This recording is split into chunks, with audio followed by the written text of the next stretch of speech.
কেন আল্লাহরে চিনি না, কেন নামাজের মধ্যে আসি না? একটা বার প্রশ্ন করে দেখেন, কেন যে আমি আল্লাহর বিধান মানতে পারি না, কেন আমি আল্লাহর বিধান অনুসারে চলতে পারি না, কেন আমি আল্লাহর হুকুম মানতে পারি না? একটা বার নিজেকে প্রশ্ন করিয়া দেখেন।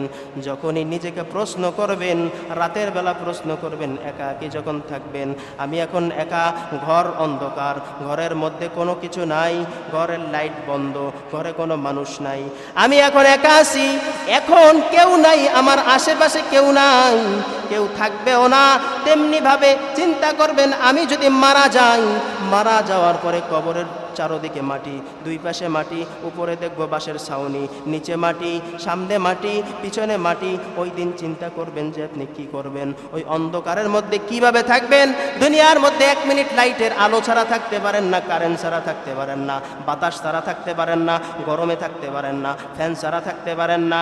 তাহলে চিন্তা করেন ওই কবরের মধ্যে কেমনে থাকবেন। এখনো সময় আছে, আমার মাওলারে চিনেন, আমার মাওলার ইবাদত করেন, ভরসা করবেন আল্লাহর উপরে, বিশ্বাস স্থাপন করিয়া তারপর আমলগুলো জারি কইরা দেন, নামাজ পড়া শুরু কইরা দেন।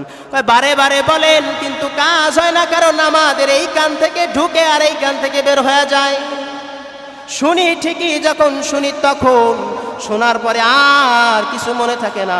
প্রত্যেকটা আয়াতের মধ্যে, হাদিসের মধ্যে আল্লাহ বলিয়া দিয়েছেন কোনটা করলে কি হবে, কোনটা না করলে কি হবে, সমস্ত কিছু জানা দিয়েছেন। তারপরেও আমরা কোনো কিছু করতে পারতেছি না। رسوله بالهدى ودين الحق ليظهره على الدين كله وكفى بالله شهيدا يا أيها الذين آمنوا صلوا عليه وسلموا تسليما اللهم صل على مولانا محمد وعلى آل سيدنا مولانا محمد اللهم صل على مولانا محمد وعلى آل سيدنا مولانا محمد اللهم صل على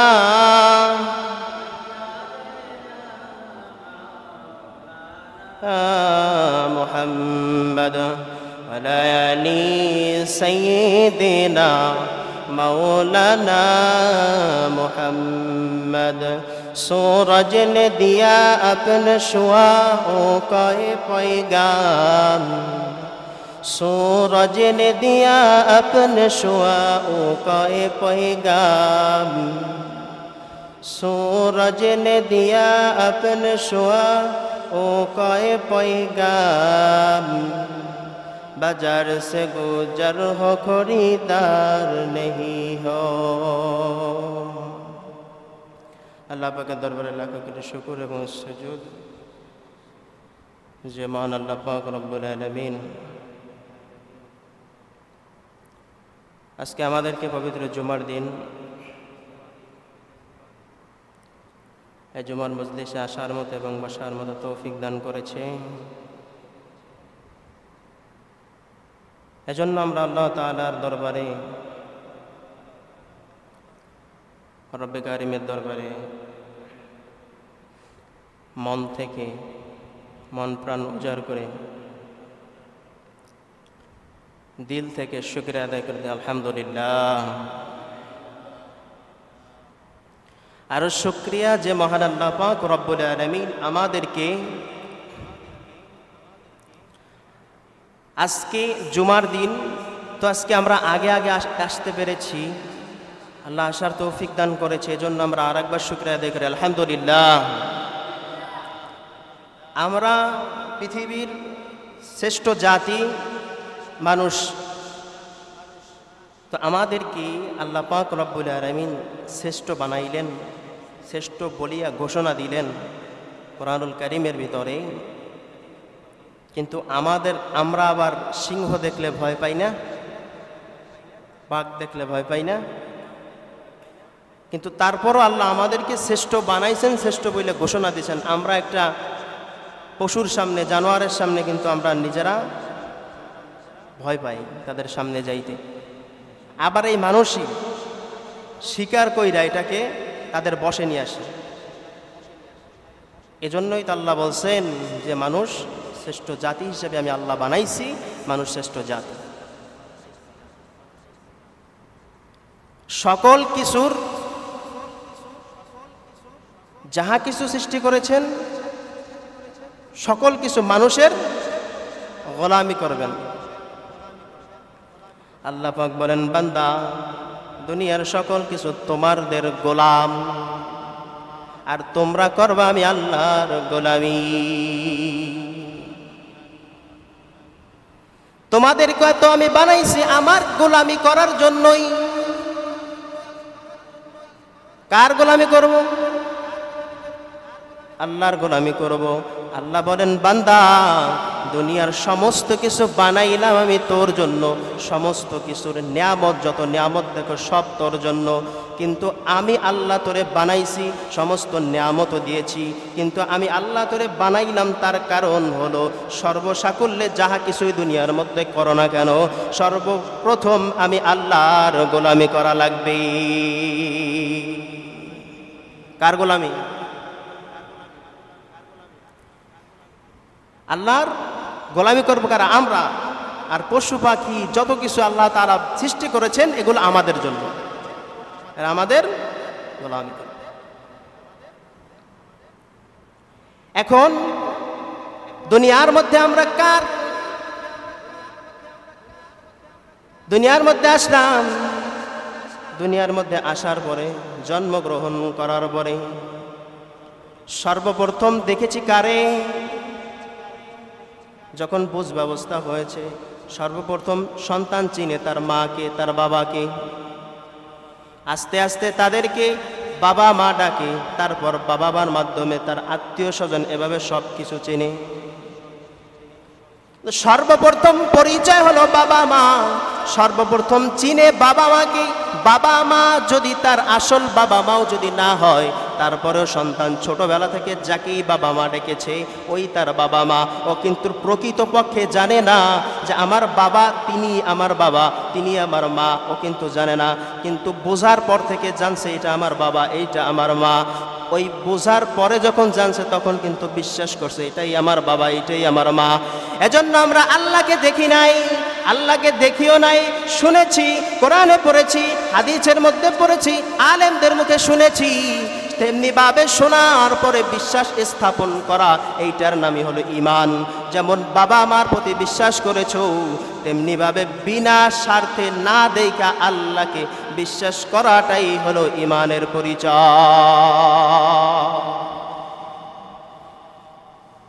এখন আল্লাহকে বিশ্বাস করব, আল্লাহকে বিশ্বাস করেছি, কোরআন বিশ্বাস করেছি, হাদিস বিশ্বাস করেছি, ঈমান এনেছি। এখন আমাদের কাজ হলো কর্ম করা, আমাদের কাজ হলো আল্লাহর ইবাদত করা। আল্লাহর ইবাদত যদি না করো তাহলে কিয়ামতের ময়দানে প্রত্যেকটা কাজের হিসাব আমার মাওলার কাছে দেওয়া লাগবে। এখন কি করব? ভরসা করব কার উপরে? বলেন কার উপর? আল্লাহর উপরে। কার উপরে? আল্লাহ পাক রব্বুল আলামিন কোরআনুল কারীমের ৩ নম্বর সূরা, কত নম্বর?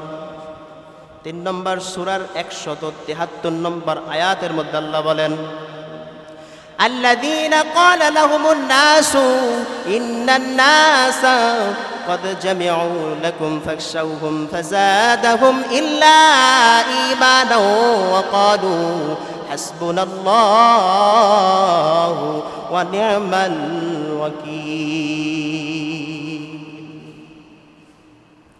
আল্লাহ জানা দিলেন যখন কাফিররা মুমিনদের বিরুদ্ধে যুদ্ধ করার জন্য প্রস্তুতি নিতেছিল, কিছু মক্কার লোকেরা বললেন, হে মুমিনরা শুনে নাও, তোমাদের বিরুদ্ধে যুদ্ধ করার জন্য কাফিররা আবার প্রস্তুতি নিতেছে, তোমরা তাদেরকে ভয় করো। কি করো? এই কথা যখন বললেন তোমরা ওই কাফিরদেরকে ভয় করো, তখন যারা মুমিন তাদের ঈমানের চেতনা আরো বেড়ে যায়। কি হয়?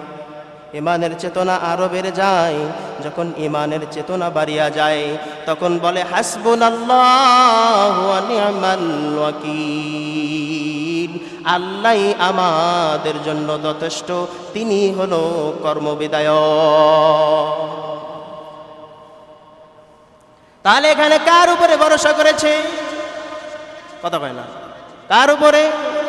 আল্লাহর উপরে ভরসা করেছে যে আমরা তাদের কাফিরদেরকে ভয় করি না, আমাদের জন্য আল্লাহ তাআলাই যথেষ্ট। আমরা ভরসা করলাম আল্লাহর উপরে। এজন্য দুনিয়ার কোনো মানুষের উপরে ভরসা নয়, দুনিয়ার কোনো জিনিসের উপরে ভরসা নয়, দুনিয়ার কোনো কিছুর প্রতি ভরসা নয়। সর্বপ্রথম কাজের মাধ্যমে আমি কাজ করার পরে বলবো আল্লাহ ভরসা, যা করেন আল্লাহ পাক রব্বুল আলামিন করবেন। এজন্য যাহা কিছুই হয়ে যাক সর্বপ্রথম ভরসা করতে হবে আমার আল্লাহকে। এই ভরসা করার কারণে সূরা আলে ইমরানের 174 নম্বর আয়াতের মধ্যে আল্লাহ আবার বললেন ফানকালাবু বিনি'মাতিম মিনাল্লাহি فانقلبوا بنعمة من الله وفضل لم يمسسهم سوء واتبعوا رضوان الله। আল্লাহ পাক রব্বুল আলামিন জানায় দিলেন যে তারা যে আমার উপরে ভরসা করে যুদ্ধে চলিয়া গেছে, এতে কি হয়েছে? আমি আল্লাহর নিয়ামত পেয়েছে এবং তাদের বিন্দু মাত্র কোনো ক্ষতি হয় নাই, বিন্দু মাত্র কোনো কিছু হয় নাই। মহা অনুগ্রহের মালিক হলো একমাত্র আল্লাহ। এজন্য আল্লাহ তাআলার উপরে সমস্ত কিছু সুপর্দ কইরা দিতে হবে। সমস্ত ভরসা হলো আমার মাওলা। আমার মাওলার উপরে যদি ভরসা করতে পারো তাহলে দুনিয়ার কোনো মানুষ তোমার পাশে থাক বা না থাক, আল্লাহ তাআলা যদি আমার হয়ে যায়, আল্লাহ যদি আমার পাশে থাকে তাহলে দুনিয়ার কোনো মানুষের দরকার নাই। কেন দরকার নাই? কারণ হলো আল্লাহ যদি চায় তাহলে দুনিয়ার সমস্ত মানুষ আমার ভক্ত হয়ে যাইতে পারে। আর যদি আমি আল্লাহর উপরে ভরসা না করিয়া শুধু মানুষের উপরে যদি ভরসা করতে থাকি, মানুষের সাথে যদি সম্পর্ক ভালো রাখার জন্য বারে বারে মুনাফিকি মার্কা কাজ করি, তাহলে কোশ্চিন কালেও তুমি যত কিছুই করো না কেন, তোমার যত কিছুই করো, যতই বড় হইতে চাও না কেন, আল্লাহ যদি তোমাকে বড় না বানায় তাহলে মানুষের মাধ্যমে কোনো দিন বড় হইতে পারবা না। তাহলে ভরসা কার উপরে? কার উপরে? আল্লাহ তাআলার উপরে, একমাত্র আল্লাহর উপরে। এরপর আল্লাহ পাক রব্বুল আলামিন কোরআনুল কারীমের 14 নম্বর সূরা, সূরাতুল ফুরকান, বলেন কি? সূরা ফুরকান, সূরার 58 নম্বর আয়াতের মধ্যে আল্লাহ জানায় দেন ওয়া তাওয়াক্কাল আলাল হাইয়্যিল্লাযী লা ইয়ামুতু, তোমরা ভরসা করো কার উপরে? ওই চিরঞ্জীবী সত্তার উপরে, যার কোনো মৃত্যুবরণ নাই, যার কোনো কথা কেন মৃত্যুবরণ আছে? আল্লাহর কোনো মৃত্যুবরণ নাই, আল্লাহ কোনোদিন মৃত্যুবরণ করবে না। দুনিয়ার সমস্ত জিন বলেন, ইনসান বলেন, সব মৃত্যুবরণ করবে, কিন্তু আমার মাওলার কোনো মরণ নাই। ভরসা করব কার উপরে? জোরে চিল্লায়া কার উপরে? আল্লাহর উপরে। ভরসা হবে একমাত্র আমার মাওলার উপরে। আমার মাওলার উপরে ভরসা করি আমি আগায়া যাব। কেমন ভরসা? আমি ঘরের মধ্যে বৈশা থাকলাম, কাজ করলাম না, কাজ না কইরা যদি বলি আল্লাহ তোমার উপরে ভরসা করলাম, এটাকে ভরসা বলে না। আপনি কাজ করবেন, কাজ করার পরে বলবেন আল্লাহ সমস্ত কিছু তোমার উপরে সুপর্দ করলাম, তোমার উপরে আমি সুপর্দ করিয়া দিলাম। হে মাওলা, তোমার উপরে সব সারিয়া দিলাম, আল্লাহ সমস্ত কিছু রক্ষা তুমি করিয়া নিও। দেখবা আল্লাহ তাআলা তোমার বিপদ বলো, আপদ বলো, বালা মুসিবত মুসিবত বলো, তোমার ভালো কাজ বলো, যাহা কিছুই বলো না কেন, দেখবা সমস্ত কিছু আল্লাহ, তোমার সমস্ত কিছু থেকে আল্লাহ তোমাকে রক্ষা করে নিয়েছে।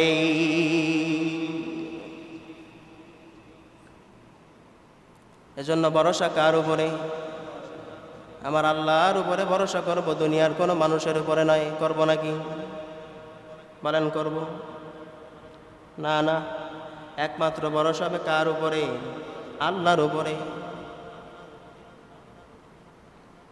আবু উবায়দা রাহিমাহুল্লাহ থেকে বর্ণনা,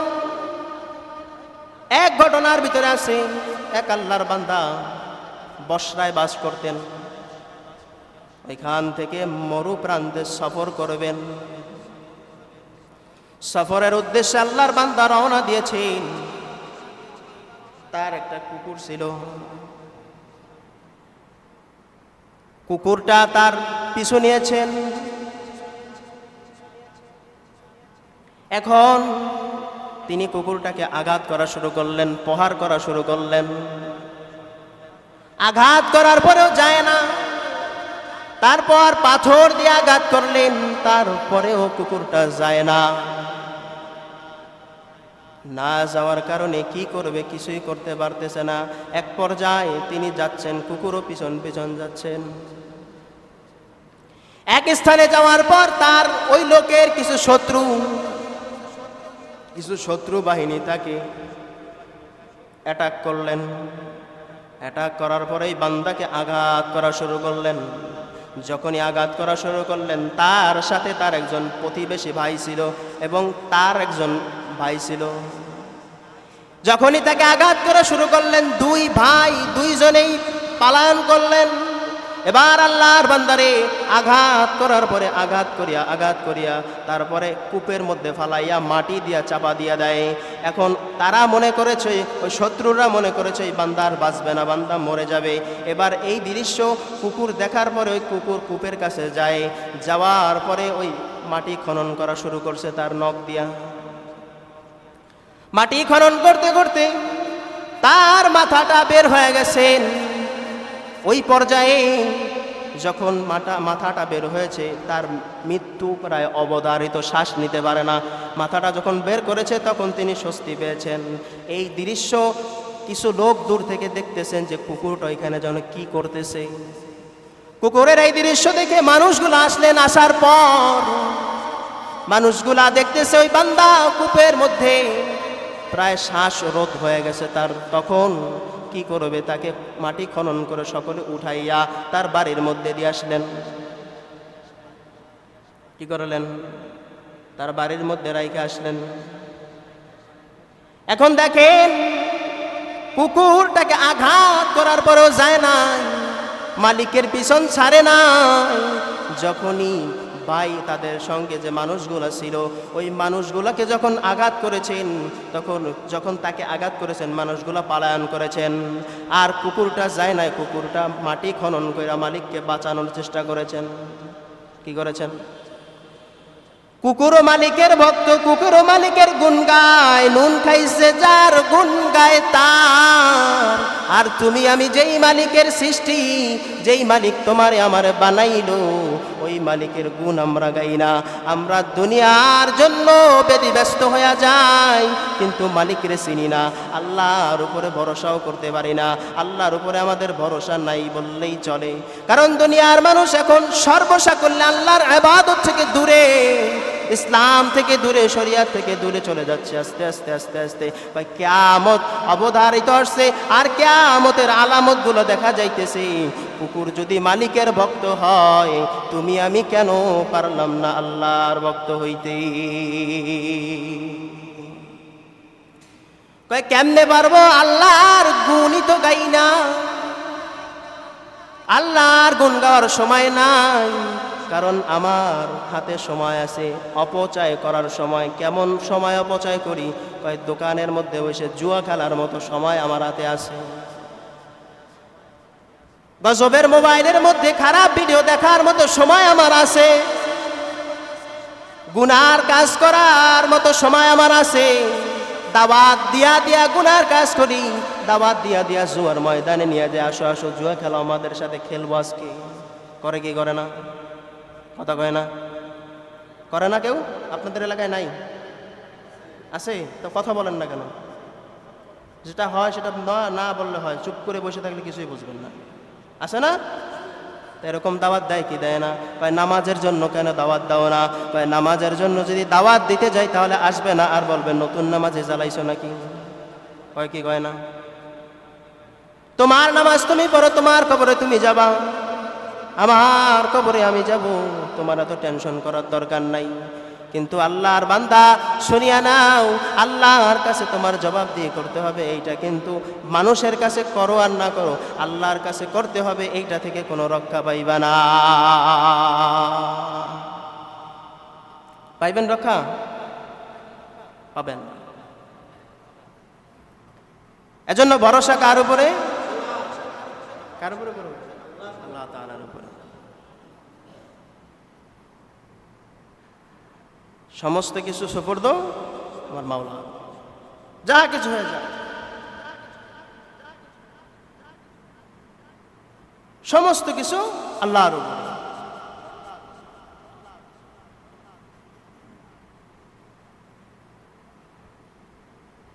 এজন্যই আল্লাহ বলতেছেন, বান্দা আমি আল্লাহর উপরে যে কাজের সুপর্দ করবা, ওই কাজের দায়িত্ব আমি আল্লাহ নিজে নিয়ে নেই। কি করি? কাজের দায়িত্ব কে নিয়ে নেয়? আল্লাহ নিজে নিয়ে নেয়। এরপর আর আয়াতে বলতেছেন, ফাইজা আযামতা ফাতাওয়াক্কাল আলাল্লাহি ইন্নাল্লাহা ইউহিব্বুল মুতাওয়াক্কিলিন। যখন তুমি কোনো সংকল্প করবা, যখন তুমি কোনো ইচ্ছা পোষণ করবা, তখন সর্বপ্রথম ভরসা করবা আল্লাহর উপরে। কার উপরে? ইন্নাল্লাহা ইউহিব্বুল মুতাওয়াক্কিলিন। এই ভরসাকারী বান্দাকেই আমার আল্লাহ তাআলা বড় ভালোবাসেন। কি করেন? ভরসাকারী বান্দাকে কি আল্লাহ তাআলা ভালোবাসেন। ভরসা হবে কার উপরে? আল্লাহ তাআলা। তাই আল্লাহর উপরে যারা ভরসা করে তাদের রিজিক আল্লাহ তাআলা ব্যবস্থা করে দেয়। রিজিকের ব্যবস্থা আল্লাহ করে দেয়। কে করে দেয়? আল্লাহ তাআলা রিজিকের ব্যবস্থা করে দেয়। কেমন ভাবে রিজিকের ব্যবস্থা করবে? তিরমিজি শরীফের 2344 নম্বর হাদিসের মধ্যে আল্লাহ বলেন, লাউ আন্নাকুম তাতাওয়াক্কালুনা আলাল্লাহি হাক্কা তাওয়াক্কুলিহি লা রাযাকাকুম কামা ইয়ারযুকুত তায়রা।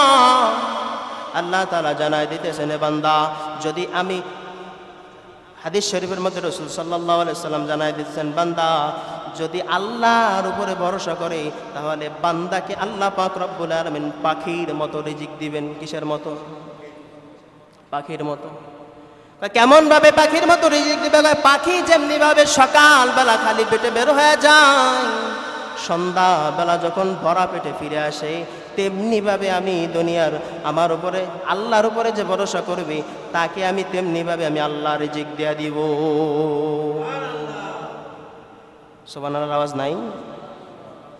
সুবহানাল্লাহ বলতে কষ্ট হয় নাকি সুবহানাল্লাহ পকেটের মধ্যে বইরে বাড়ি নিয়ে যাবেন? সুবহানাল্লাহ আলহামদুলিল্লাহ এগুলো বললে সব আছে, জানেন না? তো বলেন না কেন? আপনাদের মুখ থেকে তো কথাই বের হয় না, বুঝেন না, আল্লাহ পাক ভালো জানে।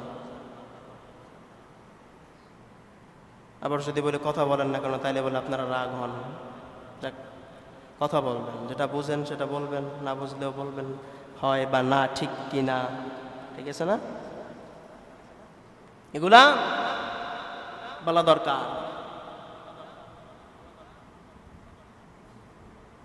নাকি?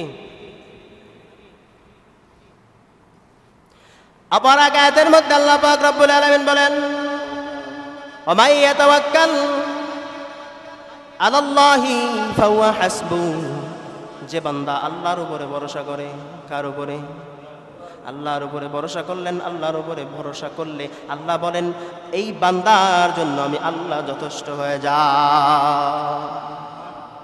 আপনি আল্লাহর উপরে ভরসা করেছেন, আল্লাহই আপনার জন্য যথেষ্ট, আর কোনো কিছুর দরকার নাই, কোনো মানুষের দরকার নাই। করে কেন কোনো মানুষের দরকার নাই কেন? কয় আল্লাহর উপরে সুপুর্দ করবা, আল্লাহর উপরে ভরসা করবা। আল্লাহ পাক রব্বুল আলামিন সমস্ত কিছুকে তোমার দেওয়ানা বানায় দিবে। তুমি মানুষের পিছনে ঘুরবা না, ভালোবাসার জন্য মানুষের পিছনে ঘুরবা না, তুমি কোনো কিছুর জন্য মানুষের পিছনে ঘুরবা না। আল্লাহর কাছে বলবা, নামাজের মাধ্যমে আল্লাহর কাছে বলবা, ধৈর্য ধারণ করবা, আল্লাহর কাছে জানা দিবা, মাওলা তুমি আমার ব্যবস্থা করিয়া দাও। তুমি যদি আল্লাহর প্রতি ভরসা করতে পারো, মানুষের পিছনে তোমার ভালোবাসার জন্য ছোটার দরকার নাই। যাকে আল্লাহ সৃষ্টি করেছেন তাকেই আল্লাহ তোমার দেওয়ানা বানায় দিবে। কিন্তু আল্লাহর কাছে আমরা আসি না, আল্লাহর কুদরতি বা সেজদা লাগাইয়া আল্লাহর কাছে বলি না, আল্লাহর উপরে সুপুর্দ করতে পারি না, আল্লাহর উপরে ভরসা করতে আমরা পারি না। সর্বসাকুল্যে আমরা কিন্তু মানুষের পিছনেই বেশি দৌড়াই, ঠিক কিনা? বেশিরভাগ সময় আমরা মানুষের পিছনে দৌড়াই, অমুকের পিছনে দৌড়াই, তমুকের পিছনে দৌড়াইতে থাকি, কিন্তু এই দৌড়াইয়া কোনো লাভ নাই। যদি এতটুকু মানুষের পিছনে না দৌড়াইয়া যদি আমার আল্লাহর পিছনে দৌড়াইতেন, তাহলে আমার আল্লাহ দেখতেন আপনার সমস্ত কিছুর ব্যবস্থা অটোমেটিক করিয়া দিত। ভরসা হবে কার উপরে? কার উপরে? আল্লাহ তাআলার উপরে ভরসা হবে, আল্লাহর উপরে। যাহা কিছু হয়ে যা, আমি ভরসা করি আল্লাহর উপরে।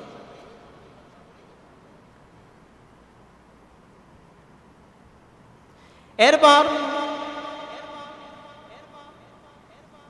আল্লাহ পাক রব্বুল আলামিন সূরা আনফালের 2 নম্বর আয়াতের মধ্যে বলেন, ফালইয়াতাওয়াক্কালিল মুমিনুন ওয়া মান ইয়াতাওয়াক্কালিল মুমিনুন।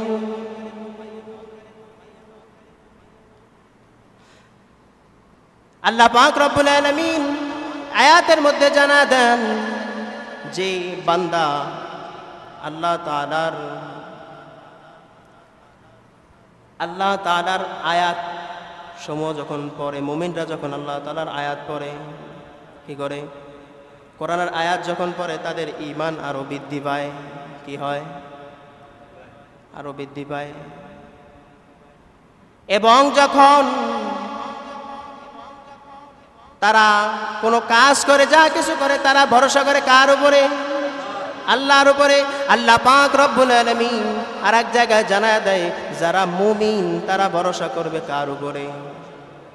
যারা মুমিন তারা ভরসা করবে আল্লাহ তাআলার উপরে। তাহলে ভরসা হবে কার উপরে? আল্লাহর উপরে। মালিক ছিল, মালিক হলো কে? আল্লাহ।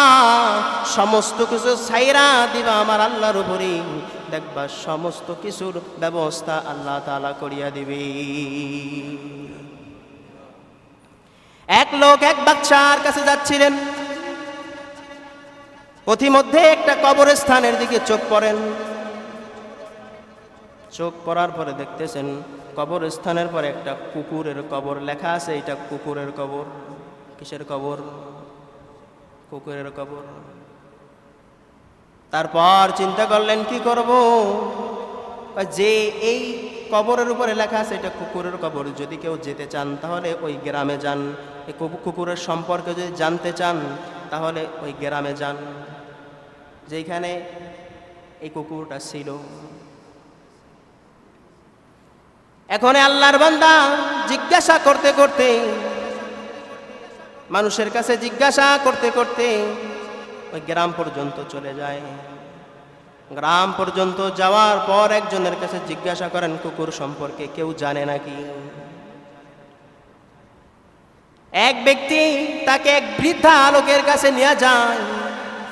নিয়ে যাওয়ার পরে ওই বৃদ্ধা লোকের কাছে নিয়ে যাওয়ার পরে বৃদ্ধা লোকের কাছে জিজ্ঞাসা করেন এই কুকুর সম্পর্কে একটু আমারে জানায় দেন। কি করেন? কুকুর সম্পর্কে আমাকে একটু জানায় দেন। এবার বৃদ্ধা লোক বলতেছেন এই কুকুর সম্পর্কে যদি ঘটনা জানতে চাও তাহলে শোনো, এটা একটা বাদশার কুকুর ছিল। কার কুকুর? একজন বাদশার কুকুর ছিল।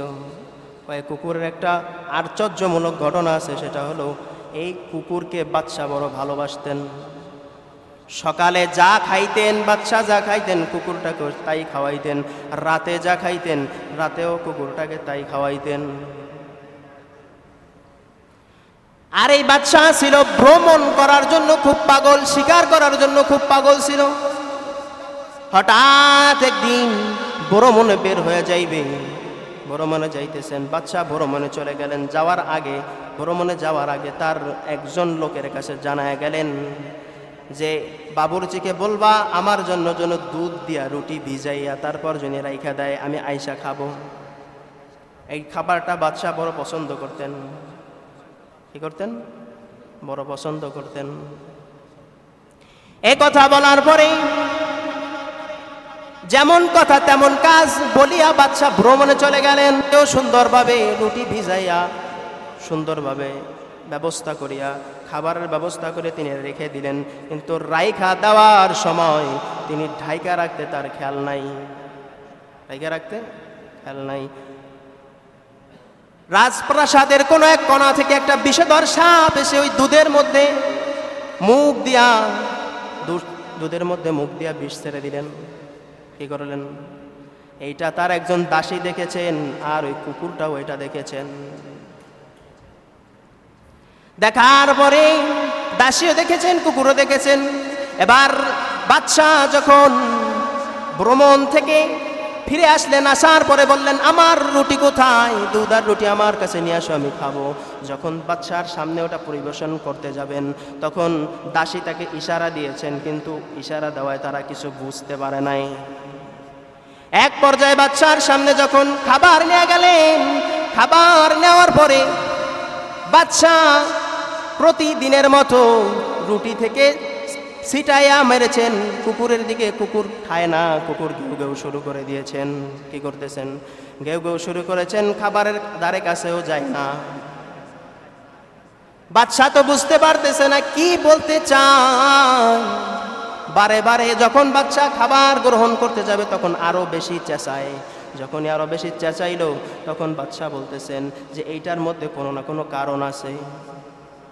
বলে আমার কাছে পাত্রটা নিয়ে আসো। যখনই বাদশার কাছে পাত্র নিয়ে গেলেন সাথে সাথে কুকুর লাফ দিয়া পইরা সমস্ত দুধ চুমুক দিয়ে খেয়ে নিলেন।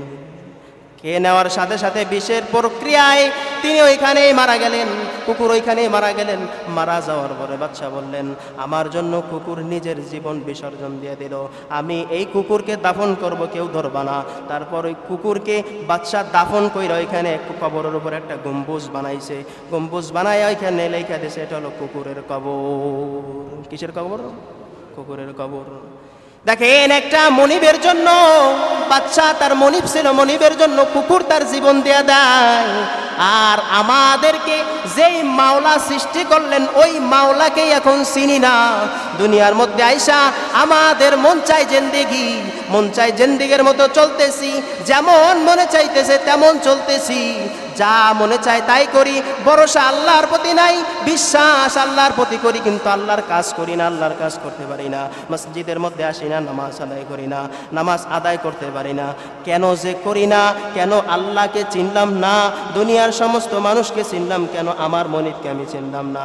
কুকুরও মনিব চিনে, কুকুরও মালিক চিনে, কিন্তু আমরা মালিক চিনতে পারলাম না। এটাই হলো আমাদের বড় দুঃখ। ঠিক কিনা? বলেন ঠিক কিনা? কেন চিনি না? কেন আল্লাহরে চিনি না? কেন নামাজের মধ্যে আসি না? একটা বার প্রশ্ন করে দেখেন, কেন যে আমি আল্লাহর বিধান মানতে পারি না? কেন আমি আল্লাহর বিধান অনুসারে চলতে পারি না? কেন আমি আল্লাহর হুকুম মানতে পারি না? একটা বার নিজেকে প্রশ্ন করিয়া দেখেন। যখনই নিজেকে প্রশ্ন করবেন, রাতের বেলা প্রশ্ন করবেন, একাকী যখন থাকবেন, আমি এখন একা, ঘর অন্ধকার, ঘরের মধ্যে কোনো কিছু নাই, ঘরের লাইট বন্ধ, ঘরে কোনো মানুষ নাই, আমি এখন একা আছি, এখন কেউ নাই, আমার আশেপাশে কেউ নাই, কেউ থাকবেও না। তেমনি ভাবে চিন্তা করবেন আমি যদি মারা যাই, মারা যাওয়ার পরে কবরের চারোদিকে মাটি, দুই পাশে মাটি, উপরে দেখব বাঁশের ছাউনি, নিচে মাটি, সামনে মাটি, পিছনে মাটি। ওই দিন চিন্তা করবেন যে আপনি কি করবেন, ওই অন্ধকারের মধ্যে কিভাবে থাকবেন। দুনিয়ার মধ্যে 1 মিনিট লাইটের আলো ছাড়া থাকতে পারেন না, কারেন্ট ছাড়া থাকতে পারেন না, বাতাস ছাড়া থাকতে পারেন না, গরমে থাকতে পারেন না, ফ্যান ছাড়া থাকতে পারেন না। তাহলে চিন্তা করেন ওই কবরের মধ্যে কেমনে থাকবেন। এখনো সময় আছে, আমার মাওলারে চিনেন, আমার মাওলার ইবাদত করেন, ভরসা করবেন আল্লাহর উপরে, বিশ্বাস স্থাপন করিয়া তারপর আমলগুলো জারি কইরা দেন, নামাজ পড়া শুরু কইরা দেন। বারে বারে বলেন কিন্তু কাজ হয় না, কারণ আমাদের এই কান থেকে ঢুকে আর এই কান থেকে বের হয়ে যায়। শুনি ঠিকই, যখন শুনি তখন শোনার পরে আর কিছু মনে থাকে না। প্রত্যেকটা আয়াতের মধ্যে, হাদিসের মধ্যে আল্লাহ বলিয়া দিয়েছেন কোনটা করলে কি হবে, কোনটা না করলে কি হবে, সমস্ত কিছু জানা দিয়েছেন। তারপরেও আমরা কোনো কিছু করতে পারতেছি না।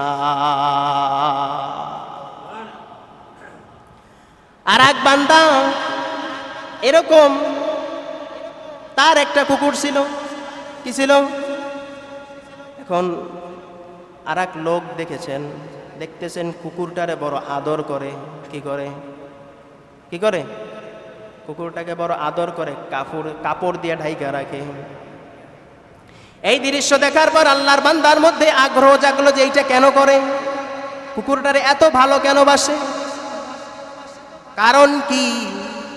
এবার উনি তাকে জিজ্ঞাসা করলেন যে কুকুরটাকে আপনি এত ভালোবাসেন কেন, কারণটা কি? কয় কুকুর আমাকে এত বড় বিপদ থেকে বাঁচাইছে যেটা আমি কোনোদিনও বলতে পারবো না। কয় কেমন বিপদ? কয় আমার একজন বন্ধু ছিল। কি ছিল? বন্ধু ছিল। আমি আর আমার বন্ধু দুইজনে মিলে এক যুদ্ধে গেলাম।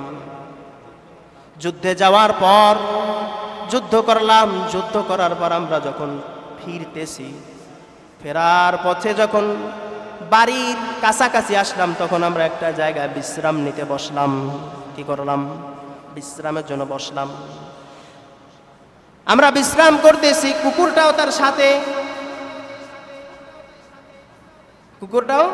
তার সাথে। এখন আমার যে বন্ধু ছিল, ওই বন্ধু সুযোগ পাইয়া আমার হাত দুইটা পিছনে পিঠ মোড়া দিয়ে বেঁধে, তারপরে যত গনিমতের মাল ছিল আমার কাছে, যত দিরহাম ছিল, যা কিছু সম্পদ ছিল, সমস্ত কিছু তিনি লুটে নিয়ে চলে যায়। কি করে? লুটপাট করে নিয়ে চলে গেলেন।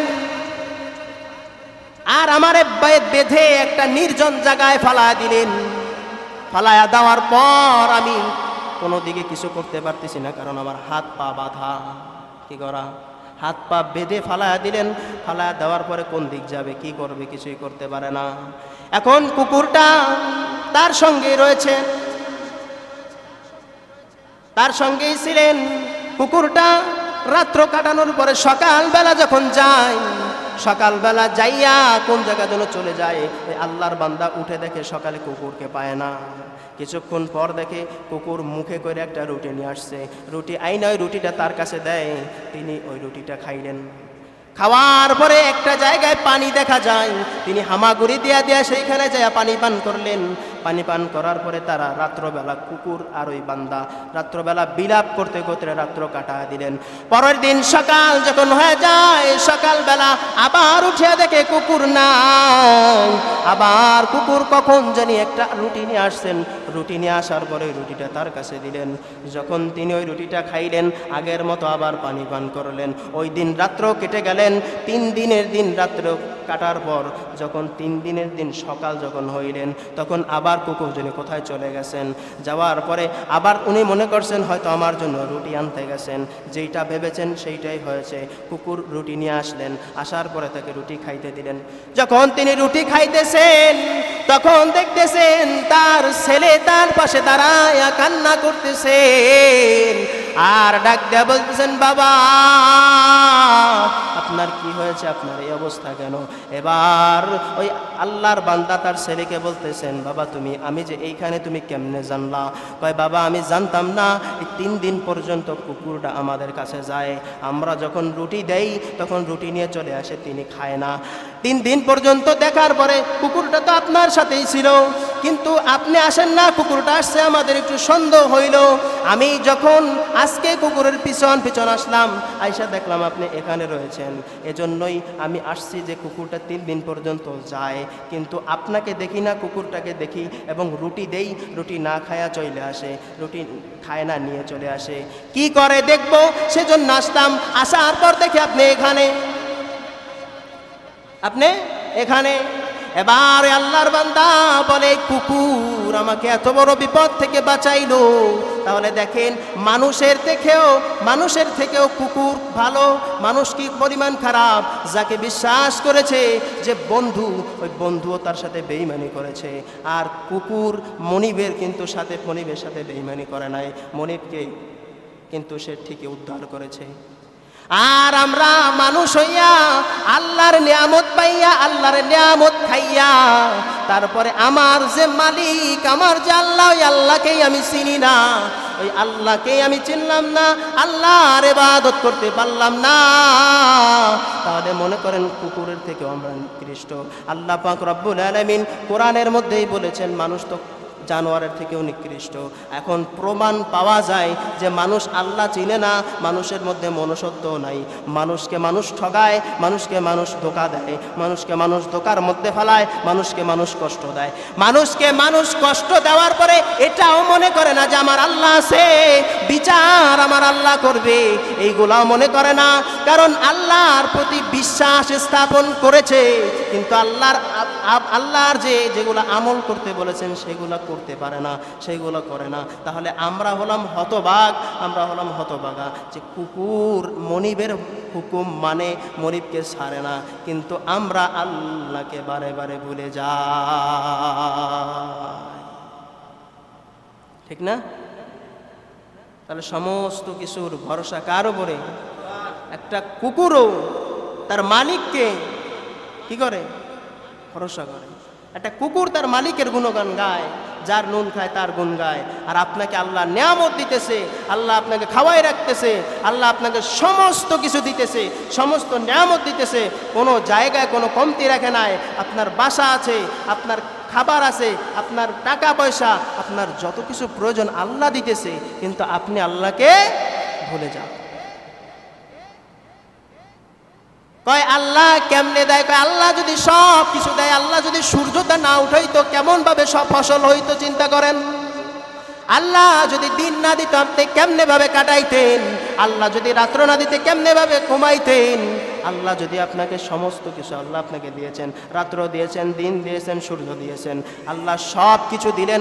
এবং চিন্তা করে দেখেন, আল্লাহ যদি করোনার মতো মহামারী আবার লাগা দেয়, দেখবেন আপনার আমার জীবন আবার আগের থেকেও খারাপ হয়ে যাইতে পারে কি পারে না? তাহলে কেন আল্লাহর গুণগান গান না? কেন আল্লাহর ইবাদতের মধ্যে আসতে পারেন না? কেন আল্লাহর কাছে আইসা নামাজ পড়তে পারেন না? আল্লাহর ইবাদত কেন করতে পারেন না? এই প্রশ্নটা কি একবারও করেছেন? এটা কি একবারও ভাবেন যে আল্লাহ কি করতেছি? দুনিয়ার মধ্যে তো বহু আকাম কুকাম করলাম, অনেক গুনাহ করলাম, অনেক কিছু করলাম, মালিক মাপ চাই, মাপ করো। এই মাপ চাওয়ার সুযোগ আপনার আমার হয় না। তাহলে আমি বড় কপাল করা ছাড়া আর কিছু না। ঠিক না? আসতে পারি না, মাপ চাইতে পারি না, বলতে পারি না, তাহলে আমার আপনার মতো কপাল পরা আর কেউ নাই? আছে নাকি? নাই। তাহলে আজকে থেকে নামাজের মধ্যে আসবেন, বলেন আসবেন? সবাই বলেন ইনশাআল্লাহ। আল্লাহর ইবাদত করবেন নাকি? করা লাগবে কি লাগবে না? কবরে যাবেন কি যাবেন না? কবরে যাই কি করবেন? কি কৈফিয়ত দিবেন? আপনি মানেন আর না মানেন, বিশ্বাস করেছেন কিন্তু মানতে পারেন না, যে নাও মানেন তারপরও কৈফিয়ত দিতে হবে, আর মানলেও আল্লাহর কাছে হিসাব দিতে হবে। ঠিক না? হিসাব সবাই দিবে, সবার দিতে হবে না? তাহলে আল্লাহর কাছে কি হিসাব দেবেন? আল্লাহ যখন জিজ্ঞাসা করবে, বান্দা কি করেছো দুনিয়ার মধ্যে, কি বলবেন? এখন তো বাহাদুরি বড় দেখাইতেছেন, আমার লাইফ, আমার রুলস, যা ইচ্ছা তাই করবো, কার কি আসে যায়? কার কি আসে যায় না? ঠিক না? কথা বলেন। কারো কিছু আসে যায় না তো। আপনি যেদিন মারা যাবেন সেদিন আপনার রুলস শেষ। ওই দিন আল্লাহ কইবে যে রুলস এখন দেখাবো আমি।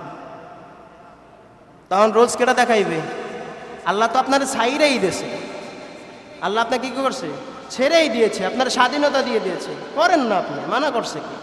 কিন্তু আপনার এটা মনে করতে হবে যে আল্লাহ আমার কিসের জন্য বানাইলো, কি কারণে বানাইলো, কেন বানাইলো, আমি কি করতেছি। এগুলো যদি ভাবেন তাহলে দেখবেন যে কিচ্ছু না, কিচ্ছু করতেই পারেন না। নামাজ পড়েন যারা, কি নামাজ পড়েন একবার চিন্তা করেন যে নামাজ কবুল হয় কিনা আল্লাহর কাছে? কি নামাজ পড়তেছি, কি করতেছি, কি আমল করতেছি, কি নিয়ে দাঁড়াবো বলেন? এজন্য ইবাদত আমল এগুলো করবেন তো ইনশাআল্লাহ। একটু সময় দেন, আখিরাতের সময় একটু দেন। দুনিয়া তো সময় দিতে দিতে আসছেন এই পর্যন্ত, বুড়া হইলে পরে দিবেন নাকি? আল্লাহ পাক রব্বুল আলামিন আমাদের সকলকে কবুল করুক এবং যা কিছু বললাম আপনাকে, আপনাদেরকে এবং আমাকে সহ আমল করার তৌফিক দান করুন। সকলে বলেন আমিন। ওয়া আখির দাওয়ানা আলহামদুলিল্লাহি রাব্বিল আলামিন।